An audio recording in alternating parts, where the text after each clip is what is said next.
Hey horror fans, welcome back to Room 237, coming at you with another movie review. And originally I wasn't gonna do a review of this, but a guy on here, one of my subscribers, a movie guy 2005, asked me if I would do this or the other version, which I don't have. I have this newer one. So this is a request for a movie guy 2005. That is Hills Have Eyes 2. Yeah, he asked if I would either do the one from the 80s or this. And I haven't seen Hills Have Eyes 2 from 1985, and I don't have it.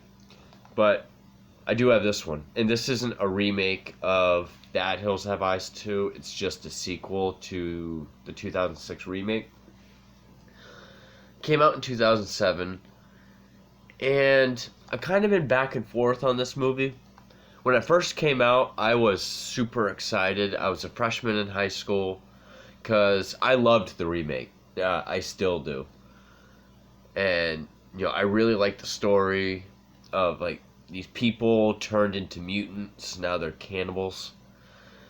And, when I first saw it, I thought it was alright.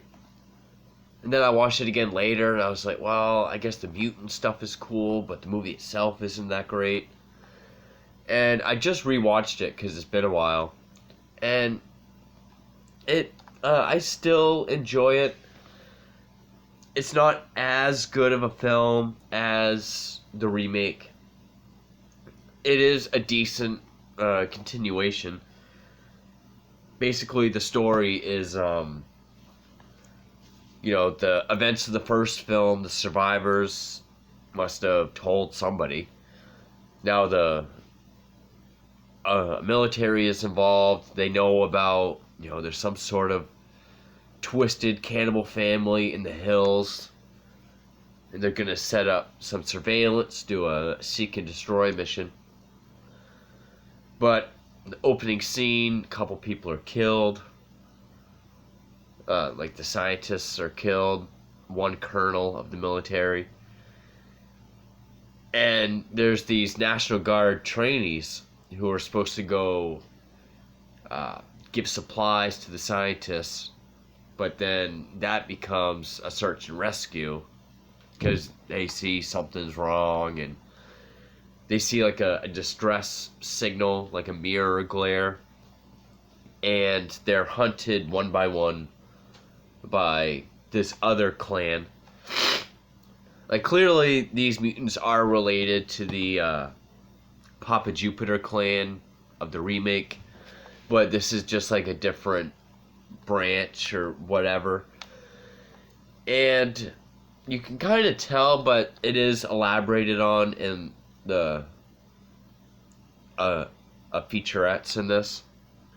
This is more of the gritty sort of hillbilly version, or part of the clan. They're not as much of a family unit. These ones are more desperate for survival. They don't live in the test village houses like in the last film. They actually live in the mines. They struggle more for survival, to the fact where they even take female survivors or victims, and they rape them for breeding. Which, there's this one awesome story back when this came out, because the film opens with this naked, dirty, tied up woman giving birth to a mutant baby. Her toenails are long, she's all dirty. You can tell she's been there for a while. And the mutant baby even punches its fist out of her. And the mutant grabs the baby, pulls it out, yanks the umbilical cord. Baby dies, and then they kill her with a rock to the head. Well, the funny story is this movie came out in 2007, the same year as Jerry Seinfeld's animated Bee Movie. And there was a theater full of parents and young kids who went to go see B movie. But, the person working messed up, or there was some sort of mistake, or maybe it was on purpose. This movie was playing. So they had that naked, tied up, awful birth scene and her being killed. I guess it was mayhem in the theater, but I find that hilarious. Yeah, the characters, the main characters, they're not as likable as they are in the first film. In the first film, they're actual characters. You feel for them. Like, you have the mom, you have a dad, you have the kids, you have the husband of one of the daughters. But here, like, all the National Guard trainees, it almost feels like Rob Zombie wrote the script. I mean, there's like a whole scene where they're in the back of a truck going to the place, and it's just every other word's like bullshit, fuck you, something, my balls, bitch, and fuck you, fucking asshole.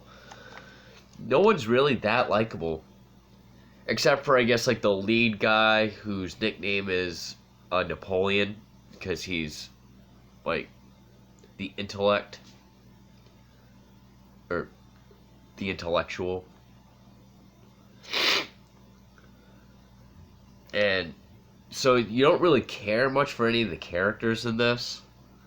It basically is one of those movies where you're just kind of waiting for the next person to get it to see how they do. So yeah, the characters aren't as strong as in the first one. The effects, once again, they're done by Greg Nicotero and Howard Berger. But they don't really, like, the only mutant that really has, really well done makeup would be the one named a chameleon, played by Derek Mears, who would go on to play Jason in the Friday the 13th reboot. Like, half of them's kind of normal, but the rest of them is all like these boils and lesions that are all, it sort of looks like rock, so he can like blend in. He has a long tongue. But the rest of them, there's nothing really super special about them. They all more or less look the same. Like, there's this one sort of friendly mutant, I guess, named Hansel. Which, in one of the alternate scenes, you find out he's bullshitting the whole time. But, he kind of has, like, Sloth from the Goonies, one eye, like Quasimodo. And then the rest of them, they're just kind of like lumpy foreheads and like messed up teeth. And that's kind of the extent of it. Like, there's one named Stabber who, he like reaches through holes in the ground. Then there's Grabber, or in the credits of this, named Sniffer, who just has like big glasses and he can't see, so he just like sniffs and feels. Then there's Lech, who kind of looks like Chameleon. He wears like stolen army clothes, and he kills a couple people. And also, these mutants are sort of like more primal. Like, they let out a lot of like primal screams, like when they Lech, like, one of the first scenes, he stabs through a guy and flings him off a cliff, and then he's just like, wow. Almost like Planet of the Apes. There is one, like, you watch the featurettes, there's another one that you never see in the film. Sort of looks like Stabber, but with long hair, sort of like a do-rag or something. And then, of course, the leader is Papa Hades, who is played by Michael Bailey Smith, who played Pluto in the remake. I mean, he's like a fucking fridge. He's giant, still lumpy head, sort of big jaw, snot. He's the one that violently rapes one woman on here. Like, give me baby. But so yeah, most of the mutants sort of look the same, whereas in the first one, or the remake rather, they all have really distinct sort of deformities that are really interesting. Their names aren't very inventive, except for maybe Chameleon and Hades or Lech. It's just like Grabber, Sniffer, Stabber. At least in the first one, it was, you had Pluto, Lizard, Goggle, Cyst, Big Brain. And of course, it ends with, a mutant watching the survivors. Some scenes, like the guy in the beginning that gets flung off the cliff, he's the colonel. He's the one that's signaling with his mirror, so they all go up and find him. And it sort of doesn't make sense because they have to go up all these cliffs. Then, of course, like, their supplies are stolen, so they have no rope or anything to get down. So they get to him, and, he's all banged up. And he pretty much tells them, we've known about this place. They're mutant miners. The only way down now would be through the mines, but they'll kill you for sure. And then he just shoots himself. And it's like, so what was the purpose? Like, just to tell them that they're in danger? Which you probably put them in even more danger just having them go up there. There is some CGI, but the CGI is... the remake had CGI, but at least that was used to help the effect. With here, it's just obvious. Like, there's this one guy who's trying to climb down the cliffside. He's the one with the headband. Kind of looks like a young Christian Slater. So that one Lech, like, grabs his arm, cuts it off, and you see, like, CGI blood. And then the guy falls, and when he lands, there's, like, CGI blood bursting out of his head. Of course, you have the guy in the porta potty who is one of the scientists.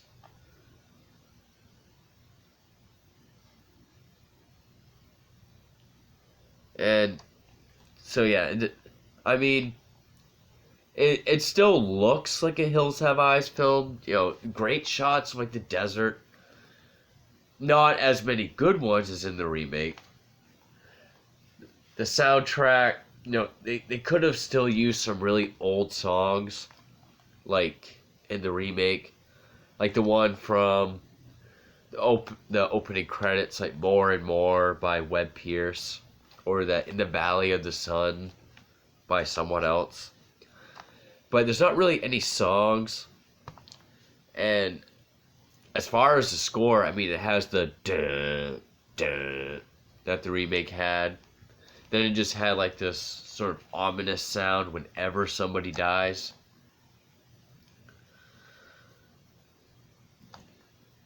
It kind of is like one of those just cash-in sort of sequels. It was written by Wes Craven and his son Jonathan. They did write it. They did produce it. And it was also produced by Peter Locke, who produced the original Wes Craven Hills Have Eyes. But, yeah, even then, I think it was more of just... Even Wes Craven was sort of, just go with, like, how gruesome can we make it? It didn't really have that sort of Wes Craven... I don't really want to say a metaphorical writing, but, like the kind of stuff Wes Craven normally does. Probably the best thing to come out of this would be the graphic novel. This is just an insert for the film, but Hills Have Eyes at the beginning, which I did read, and that's a pretty damn good graphic novel. It covers like 60 years. It shows the Hill people when they were normal, how they got fucked over, how they changed, how they got to where they are. Pretty much sort of starring the Papa Hades of this film.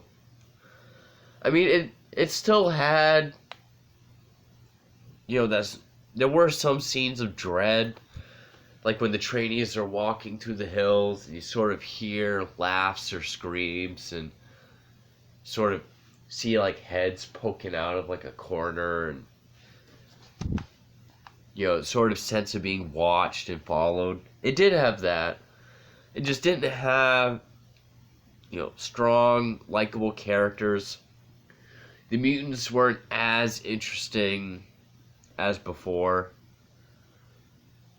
I mean, Papa Hades was fucking intimidating and huge. But, he gets his balls crushed with a sledgehammer. And even the gore wasn't as extreme as the remake, but I mean, it's still passable. This film has a 12% on Rotten Tomatoes. I wouldn't say it deserves that low, but from what I've heard of the first part 2 by Wes Craven, that is almost barely a Hills Have Eyes movie. At least this one is a Hills Have Eyes movie. It feels like one, just not as good. So yeah, that's basically what I can say about it. Is it's not a bad continuation. It's decent. It's just not as good. So I hope you guys enjoyed this review, especially MovieGuy 2005. Because it was his request. But that is Hills Have Eyes 2. So thank you for watching.